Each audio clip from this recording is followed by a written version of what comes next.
समझिए, एक गांव में भोले बाबा का मंदिर बना हुआ था।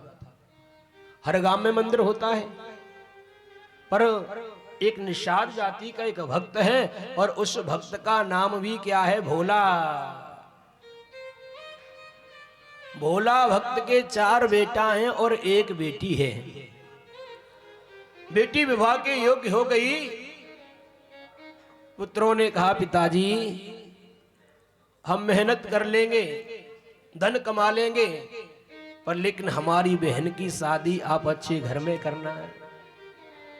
पिताजी ने कहा, बेटा शादी तो आजकल बढ़िया पैसों से बढ़िया घर मिलते हैं। क्यों जी? पैसा मेरे पास में नहीं है। बोले जो गांव के मुखिया जी हैं उनके पास आप जाइए और ब्याज पर पैसा लेकर के आइए, पर हमारी बहन का विवाह बड़ी धूमधाम से करना है। पिताजी ने क्या किया, एक बढ़िया घर देखा, नौकरी से लगा हुआ लड़का, और उस लड़की के साथ संबंध कर दिया मुखिया जी से। ये भोला भगत 2 लाख रुपए लेकर के आया हुआ था ब्याज पर। बेटी का विवाह हो गया। 1 साल चारों पुत्रों ने मेहनत की, परिश्रम किया, धन कमाया और अपने पिताजी को लाके दे दिए। पिताजी आप जाओ और मुखिया जी का हिसाब करके आइए। भोला भगत गया हुआ है, जाके मुखिया जी से कहा, मुखिया जी हमारा हिसाब बनाओ, 1 साल हो गई, कितना ब्याज हो रहा है, कितना पैसा है। मुखिया जी ने पूरा हिसाब बना के दे दिया। उन्होंने सब पैसा का हिसाब कर दिया। एक पर्ची पे लिखा, बोले हमारा तुम्हारा हिसाब बराबर हो चुका है। भोला भगत क्या लिखा हुआ है इस पर? मुखिया जी ने पूछा। भोला तो भोला, उसने कहा, बाबूजी हम कहाँ पढ़े लिखे हैं इतना कि पढ़ करके सुना दे क्या लिखा हुआ है।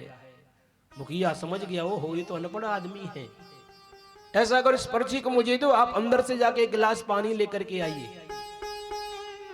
भोला भगत अंदर पानी लेने के लिए गया हुआ है और पानी का गिलास मुखिया जी के हाथ में दिया।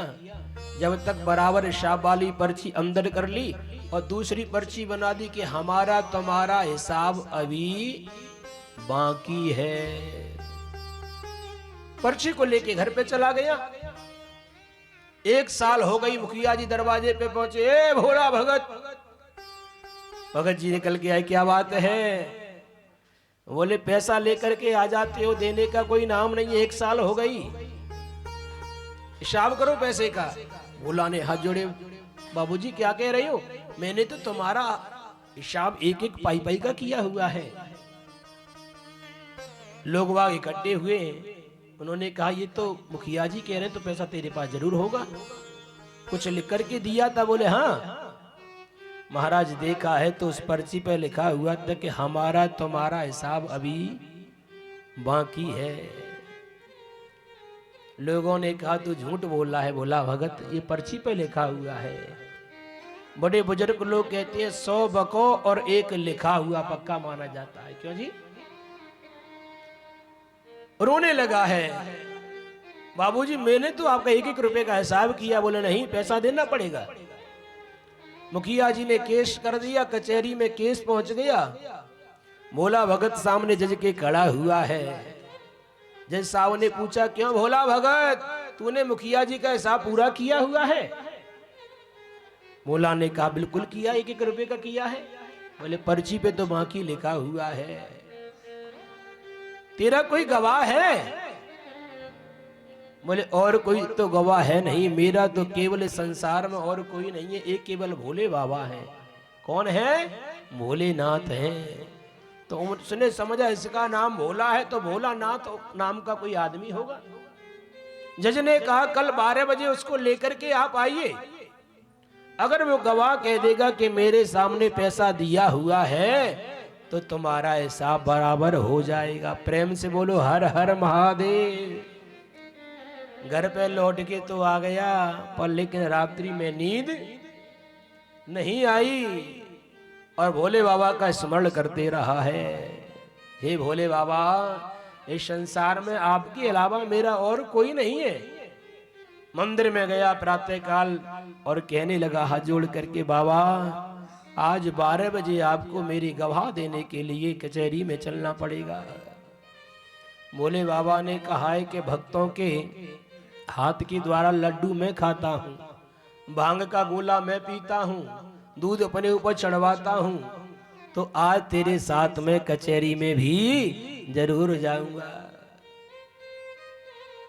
बूढ़े आदमी का, वृद्ध आदमी का स्वरूप बना करके और भोले बाबा जैसे ही मंदिर की तरफ, मंदिर से निकल करके और कचहरी की तरफ जाने लगे हैं। जज ने कहा 11:30 बज गए, भोला कहाँ है तेरा गवाह? आने वाले होंगे बाबूजी, बस आने वाले होंगे। 11:15 बज गए। जज ने कहा कहाँ पर है?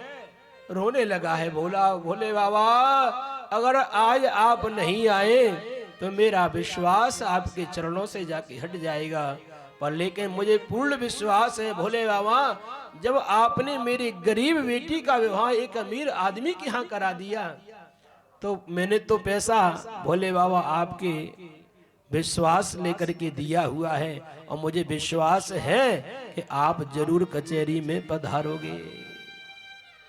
ध्यान देना प्यारे भगवत प्रेमी, जीवन में एक बात, परमात्मा न तो मंदिर में बैठा है न परमात्मा मूर्ति में बैठा हुआ है। परमात्मा कहां पर है? भावो ही विद्यते देवः। अगर आपका भाव मूर्ति में है तो भगवान है, और मूर्ति में भाव नहीं तो भगवान नहीं है।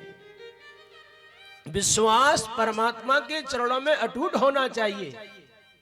मीराबाई को विश्वास था तो जहर के प्याले को अमृत बना दिया। प्रहलाद को विश्वास था कि इस खंबे में भगवान है। हिरण्यकश्यप ने कहा क्वासु यत्य सर्वत्र कस्माद स्तम्भेन दृश्यति। तेरा परमात्मा सब जगह है तो क्या इस खंबे में भगवान है? प्रहलाद ने कह दिया मया तो दृश्यते, मुझे तो इस खंबे में भी भगवान का दर्शन हो रहा है। आज विश्वास परमात्मा के चरणों में अटूट है भोला भगत का, और रोते हुए कह दिया मेरे बाबा अवश्य आएंगे। और 12 बजने से पहले ही 5 मिनट पूर्व भोलेनाथ पधारे हैं कचहरी में। बोले शंकर भगवान की जय। महले कुचले कपड़े पहने हुए हैं, पैरों में पनैये फटी हुई पहने हुए हैं, माथे पर पगड़ी बंधी हुई है, हाथ में लाठी लगी हुई है। जज ने कहा जैसा भोला तू वैसे ही तेरा भोलानाथ। भोलेनाथ ने कहा बाबूजी ये बिल्कुल मुखिया जी झूठ बोल रहे हैं। अच्छा आपके सामने साहब किया है? बोले हाँ। मुखिया जी को खड़ा यहीं रखिए, 2 सिपाहियों को घर पे भेजिए और इसकी 4थे नंबर की जो अलमारी है उसे खोल करके और बही को निकाल के लेके आए। 56 नंबर पृष्ठ संख्या पर हमारे इस भोला भगत का हिसाब लिखा हुआ है। बही को मंगाया है प्यारे भगवत प्रेमियों। जैसे ही बही खोल करके 56 पृष्ठ संख्या जज ने अपने आंखों से पढ़ा हुआ है कि भोला भगत तुम्हारा हमारा हिसाब बराबर हो चुका है, और लिखी हुई पर्ची भी उसी पृष्ठ संख्या पर मिल गई है। जज ने कहा मुखिया तू झूठ बोल रहा है, हिसाब करके दोबारा पैसे मांग रहा है। मुखिया को भड़कार करके वहां से भगा दिया और भोला भगत भी अपने गांव में आ गया है। और लेकिन रात्रि में जज को नींद नहीं आई है। क्यों? क्योंकि ऐसा गवाह आज जीवन में मैंने कचहरी में पहली बार देखा हुआ है कि अलमारी की संख्या भी बता दी है और बही संख्या बता करके पृष्ठ संख्या भी बता दी है। प्रातः काल हुआ है, ये साधारण मानव की लीला नहीं हो सकती है। प्रातः काल पता लगाते भोला भगत के पास पहुंचे। कहां है तेरा भोलानाथ? कहां रहता है? कहां है घर है उसका मकान? देख करके जज को फिर खड़ा हो गया। मुझे लगता है शायद दोबारा कोई गलती हो गई, फिर पकड़ने के लिए आ गए। बाबूजी अब क्या बात है? बोले नहीं तेरा भोलानाथ से मिलना है।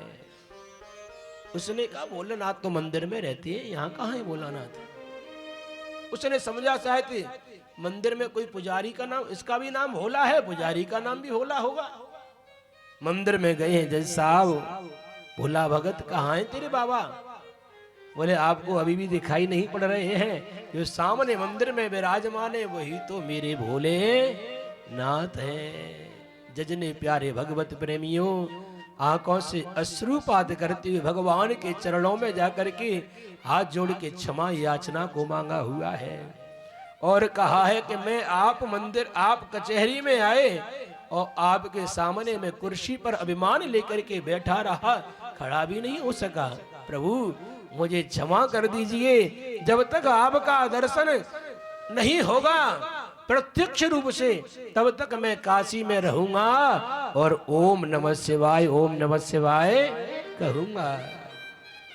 प्यारे भगवत प्रेमी वही जज काशी की गलियों में जाकर के और भोले बाबा का नाम गाने लगा है। ओम नमः शिवाय।